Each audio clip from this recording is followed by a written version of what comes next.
Before we dive into today's episode, I have something truly special to share. Next September, I'll be leading an intimate women's retreat through the south of France and northern Italy, and you're invited. Picture this: mornings exploring the colorful markets of the French Riviera, afternoons sipping wine, and a hotel view with golden Mediterranean sunsets. Whether you love photography, food, or just want to reconnect with your playful creative self, this trip is designed for you. Spots are limited, so if all this sounds like your kind of adventure, please visit tourwithabsolutely.com and look for the tour France and Italy with Crystal. You can also send me a message or check out the show notes.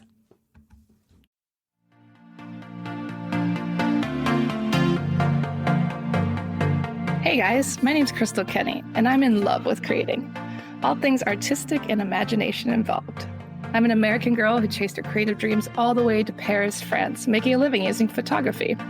This podcast takes you inside the stories of all the artsy folks I've met along the way and gives you that extra push to discover your creative gifts.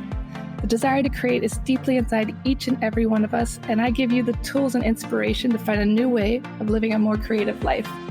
This is La Vie Creative, the podcast.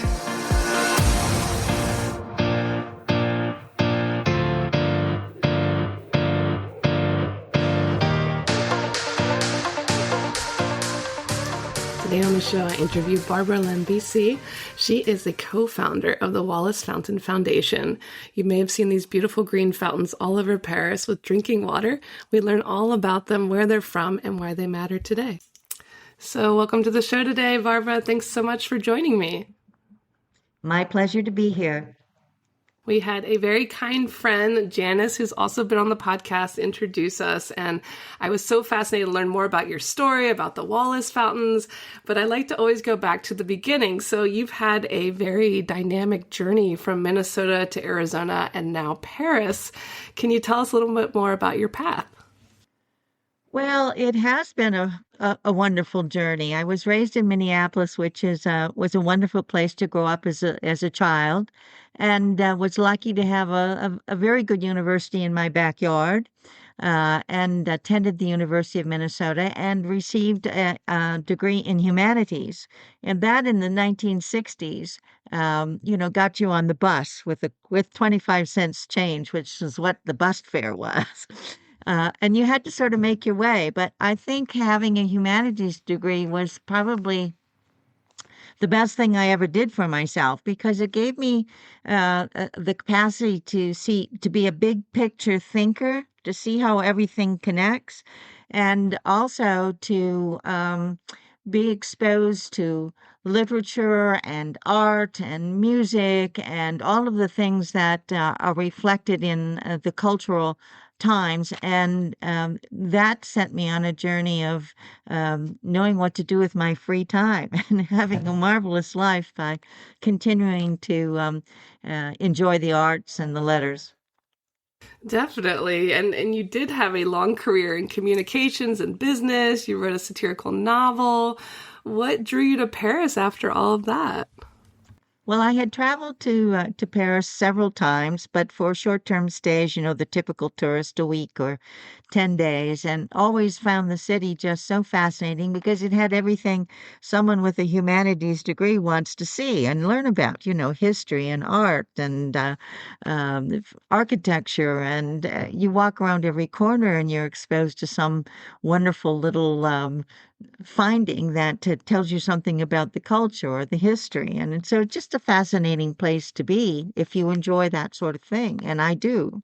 So I had visited several times, but in 2013, my life sort of turned upside down and I had to decide what to do with the rest of it. So I came to Paris for about 7 weeks and decided this is where I'm going to figure out what to do with the rest of my life. And what I concluded was that I was going to come to Paris every fall and spend 3 months for the rest of my life. And that's how I started, being part-time in Paris. And the second year, I stumbled on a Wallace fountain on the street, and I was just absolutely fascinated by its size, its design, its symbolism, I was just very intrigued with it and was able to find out that these monumental fountains were called Wallace fountains. And that started me looking into it and to find out more about it. And I discovered they were all over the city. So, because, Paris is a walking city, you see it best when you're on your feet. And I love to walk. So I decided what I would do is go find fountains a couple times a week. And that's what I did. I went searching for fountains, and it took me all over Paris into places I would never have gone. And I discovered the real Paris by finding the fountains. And I by the love end of the that. second year, when I found all 100 of them at the time, I thought this was so much fun. And I really discovered the real Paris, the Paris most tourists, most visitors never see. And I said, I had so much fun. I bet you other people would have a good time doing this too. So I figured out how to make little self-guided walks and that would start at a metro and end at a metro and be done in a couple of hours where you could discover 4 or 5 fountains in the neighborhood and discovered the neighborhood itself as well. And that's how the whole project got started. I love that. It's so funny. You were just wandering around, you saw one, and it piqued your interest, and it all unfolded from there. And for listeners that don't know about the Wallace fountains, maybe explain a little bit more about their history. They're these beautiful green fountains all over Paris. They have drinking water, but tell us a little bit more about why they're here. Well, they have great historical, cultural, and social significance. After the siege of Paris in 1870 and the Commune period that followed, there was a great deal of destruction in the city, and particularly to the water supply system. And so there were neighborhoods that did not have access to clean drinking water, and they were mostly in the poorer neighborhoods, in the working class neighborhoods. So those people without access to running water had to pay water carriers to bring it to them in buckets and carts from the Seine, and that water was often contaminated. So when they drank it, they got sick. Besides, it was very expensive. So many of them found that it was safer and and cheaper to drink beer and wine. So there was a lot of alcoholism going on at that time in the working class neighborhoods. Richard Wallace was an Englishman who was raised in France, and he was the illegitimate son of a nobleman, English nobleman. And when the nobleman died, quite surprisingly,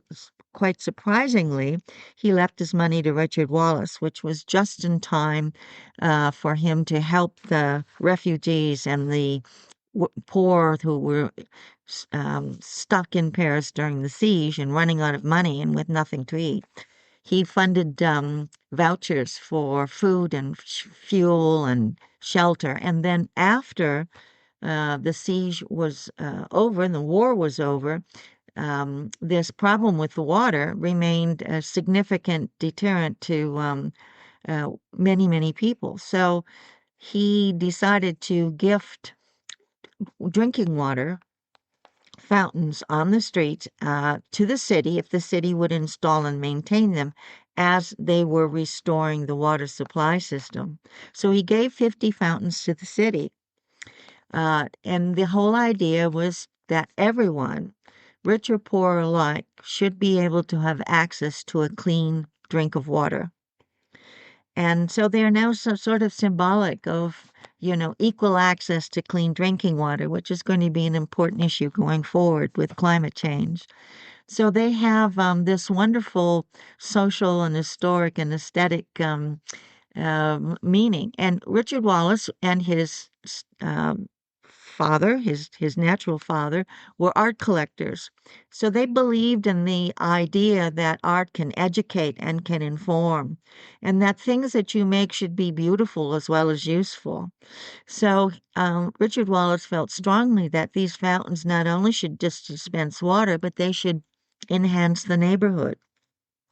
They should make it more beautiful. It's like putting up a lovely painting in your living room, to make the surroundings more beautiful and more interesting. And they were full of symbolism because he also believed that they could tell a story. So the four caryatids that hold up the dome, they are Greco-Roman female figures, classical Greco-Roman female figures. They they had four virtues, which of course Wallace was hoping people um, would take on as they take a drink of water, and they were kindness, charity, simplicity, and sobriety. So he was hoping that as people came to the fountains to drink, they would be reminded of being their better selves. Wow. I mean, I look at it every day and I never knew that story. The story I had always gotten is like, oh, this British guy thought like French people drank too much alcohol, so he wanted to give them like water to drink instead. But there's so much more to the story than that. And I was always curious why they were so beautiful and these four women. So thank you for answering that. So They're quite amazing. yeah, they're gorgeous. I mean, and one of them does have sparkling water as well. No, none of them. Not at this point. But the Eau de Paris does have some water fountains, public water fountains that do dispense sparkling water, which is kind of unique. Yeah, that is unique. Yeah, I think a lot of people don't know that you can actually drink the water from the fountains. So whenever you find these, like it is drinkable, as you mentioned. Yes. So talk a little bit about being the co-founder of the Society of the Wallace Fountains. You started that in 2018. So talk about what brought that about and your vision for it.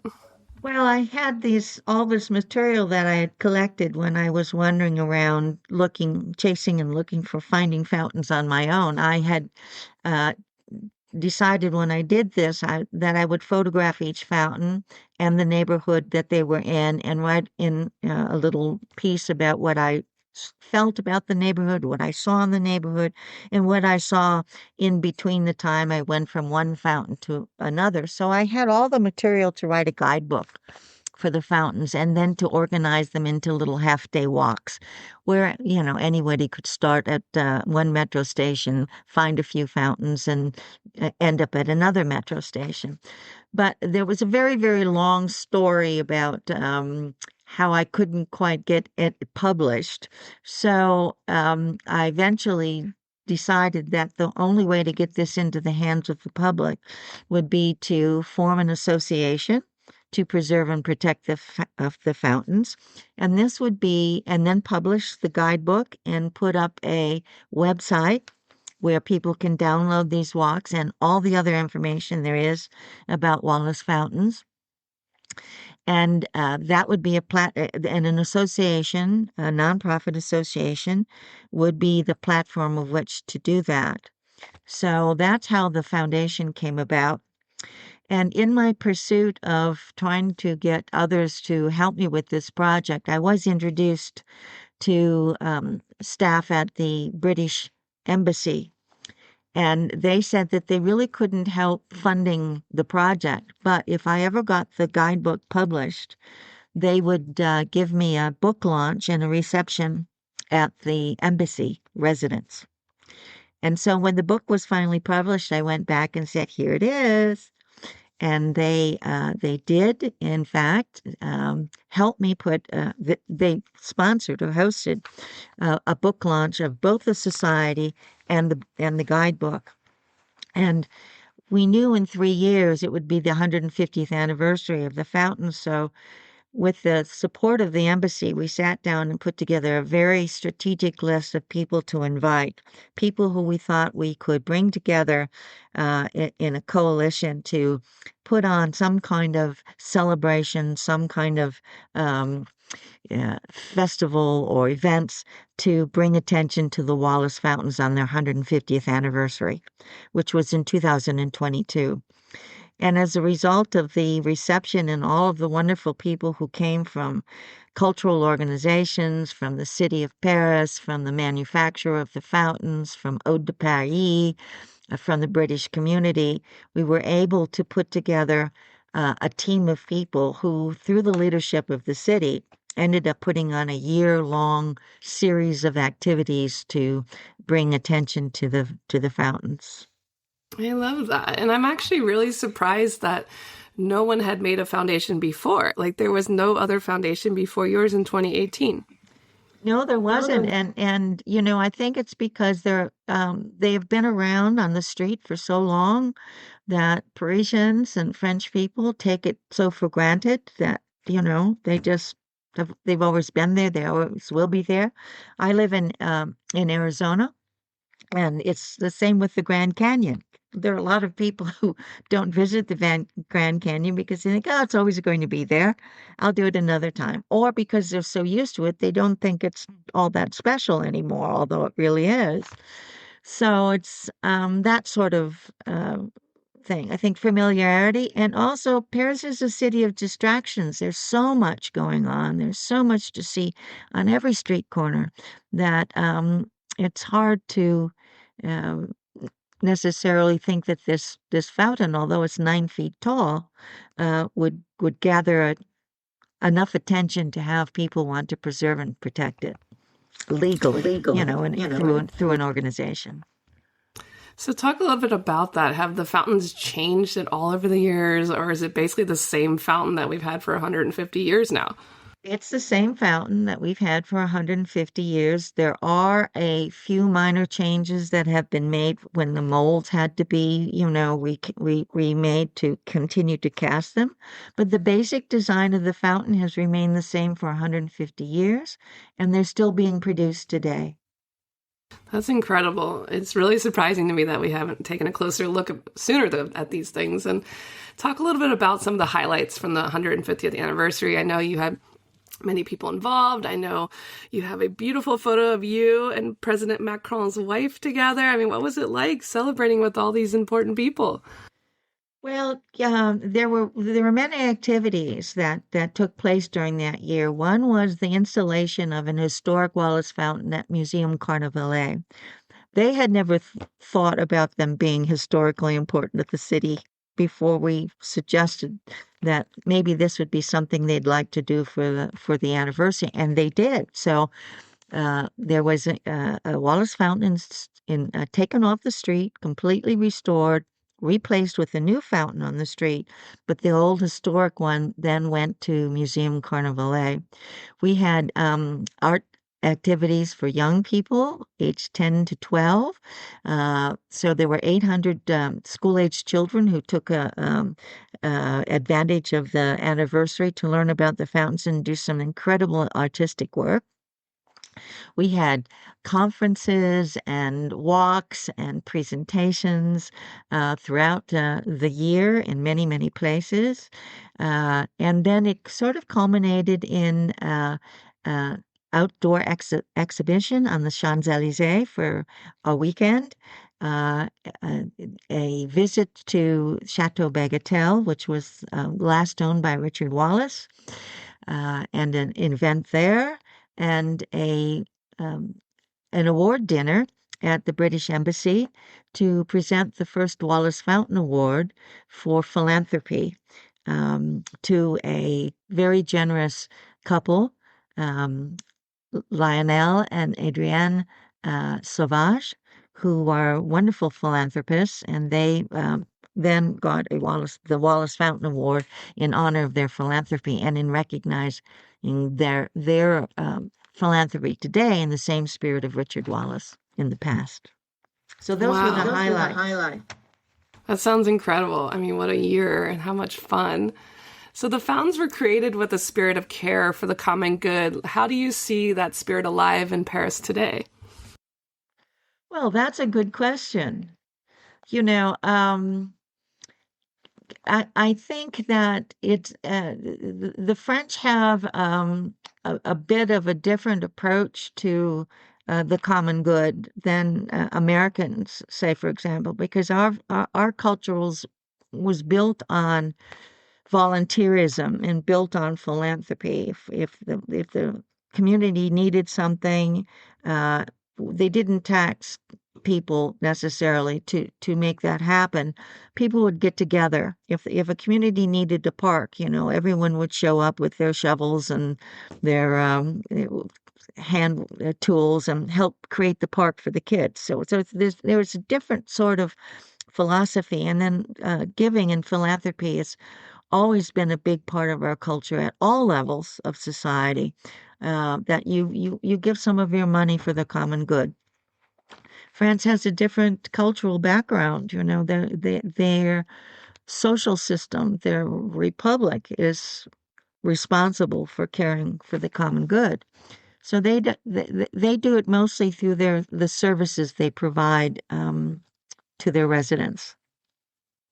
Definitely. Yeah, that's the socialism society for you. It definitely makes a difference of people just coming together. That's not to say that there aren't wonderful, excuse me, but that's not to say that there aren't wonderful French people who give of their own wealth for the common good in France. There are, and they do. But it's hard. They do it very quietly, so it's hard to even know what they're doing, let alone being able to recognize that. Although I do know it happens, yes. Yeah, for sure. They're not so outspoken about it. And if you could speak directly to Sir Richard Wallace today, what would you say to him? Well, first of all, I would thank him for his incredible generosity. He saved hundreds of thousands of lives during the siege by giving his wealth away so that the poor could have vouchers to get the necessities they needed. He he was very involved with the whole concept of making everyone have access to fine art, because he really believed it informed and educated, and would be a big part of the success of the Industrial Revolution. He thought if craftspeople can be inspired by fine art, the things that they would make and which would become mass produced would have good design incorporated into its usefulness. So he had a huge impact there.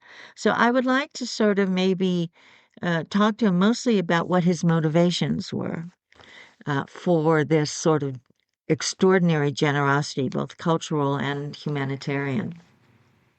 And what happened to him in the end? Did he die in Paris? Did he live a long, good life? He died in Paris. He actually died in Paris at Bagatelle, the Chateau Bagatelle. And he was disappointed toward the end because he had the source of his wealth came from the United Kingdom. That's where his natural father had been an aristocrat, Lord Hertford. And he spent time after the inheritance a lot of time in the UK, and was hopeful to become accepted into the elite of the country. But he was an illegitimate son, and it was the time of Queen Victoria. So he was never accepted because he was a quote unquote bastard. And that was against her moral beliefs. She did make him a baronet for all he did to save the English and British people in Paris during the siege. He saved hundreds of thousands of lives there too. And she was sort of forced to kind of give him a title, but she gave him the title of a baronet because he would never be a peer.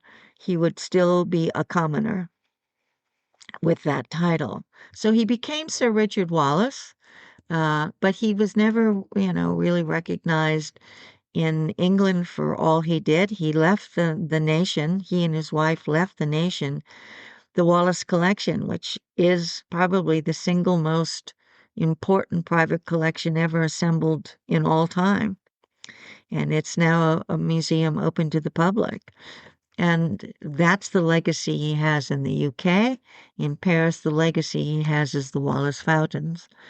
And they're still standing, and they're still dispensing water to anyone who's thirsty. Yeah, or warm in the summer. I know some of them spray like a mist now, which is pretty cool. So what's next for the Society of the Wallace Fountains? Do you have any projects or dreams on the horizon? Well, the most important thing that we're going to continue to do is promote, preserve, and protect the fountains. But we're also working to position the fountains themselves as a global symbol of universal equal access to clean drinking water, because we know that issue is going to be huge going forward as climate change changes uh, the water cycle. And we're also going to continue to try to recognize and encourage philanthropy for the common good in the spirit of Richard Wallace. We're working very closely with the Mansart Foundation, who is restoring Chateau Bagatelle, and we're working on putting a statue of Richard Wallace there so that he can be have a place that will recognize his contributions to both nations. He was awarded the Legion of Honor by the French government, but he was never really recognized for all he did, particularly during the Franco-Prussian War, the siege of Paris, and shortly thereafter, because he was an Englishman. He wasn't French. If he had been French, I'm sure they would have put a statue in one of the traffic circles somewhere in the city. For sure. So both nations, benefited so much from his generosity, and neither one felt real comfortable at the time in truly giving him the recognition he needed. And he was a really modest guy, so he didn't do this to get his name out there anyway. He did it because he generally had concern for others. And then over the years, the story got lost. So we think it's such a great story. We want to try to bring it back. And, people need tangible things. They need tangible things to remind them of events or of people who have done something extraordinary. So we hope to put a statue of Richard Wallace at Chateau Bagatelle. And then, as I mentioned, we're working with others to try to support interdisciplinary approaches to raising public awareness about the preciousness of water and the need for humans to do and to be good stewards of this vital resource that's, necessary for all human life. And the Wallace Fountains are truly a symbol of that. So how can listeners get involved or support the Society's mission? Well, they can certainly learn more about the fountains and about Richard Wallace and about the association at our website, wallacefountains.org. And we also have on the website a place where you can either get a printed copy of the guidebook to find the fountains in Paris, or you can download individual walks onto your phone and go out and search for fountains. We feel that the more people know about them, the more they're going to care about them as their place in history, their place in culture, their place in the social and humanitarian history of the fountains. And the people will want to rise up and to protect them should someone come along and think, well, let's take them off the street. They're ugly, or they're not useful anymore. Or so we think that a critical mass of people who care about the fountains as the real insurance of their long-lasting future. And you've had an extraordinary journey through business, writing, and now heritage work. What advice would you give to others about following unexpected passions later in life? Well, I think that you never know where life is going to lead you. And so for me, the powers of observation and a sense of curiosity is probably the biggest thing for people to find out what they're going to do next and what's next in their life.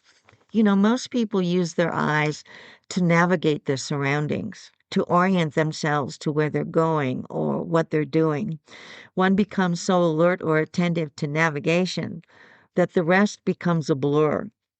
For example, if you're walking down the streets of Paris with the cobblestones and the stone sidewalks and uneven thresholds and street construction and varying heights of curbs, I have to watch where I'm walking. Otherwise, I may put my foot and trip off my own feet and fall. So the more I concentrate on navigation, the less I see of the environment I'm moving through. So I had to learn that when something catches my eye, to stop, to take it in, and to use the powers of observation to understand and discover something new. And of course, that's how the Wallace Fountain Project got started, by observing a fountain on the street one day, and it sparked my curiosity. So learning to observe what is is what is really to see and what is to discover and understand the people and the world around you. And again, when I was in college, I got a really great piece of advice from an older woman who told me, if you're ever in a situation where you don't know exactly what to do, wait and watch the people you admire and respect, and then see what they do and then do what they're doing. She was, of course, referring to proper table manners, but I applied that advice to every aspect of human interaction. Observing people with genuine interest gives you insight into the human condition, but it also provides you with lessons about how to behave and how to act in certain situations you might find yourself in. And if you use your powers of observation and your sense of creativity, it helps you to find a new path, new things, new opportunities. Openness, optimism, perseverance, and thankfulness for the support of others are all important traits to have when opportunities present themselves. But first, you have to recognize what opportunity is when you see it, and accept the fact that, chance plays a huge role in shaping our destinies. Well, I think that is a beautiful note to end on. Definitely chance, curiosity, being open and paying attention. I think those are all things that we can live by. And I love the idea of following people you admire, but it started from table manners, but it can be applied to everything in life. So thank you so much for speaking with me today, Barbara. It was my pleasure. Thank you. Thanks so much for tuning in to La Vie Creative. You can find more information on MissParisPhoto.com. And if you enjoyed this show, please feel free to share and spread the word for all my creative guests. We have the power to help them to keep doing what they love. See you next time.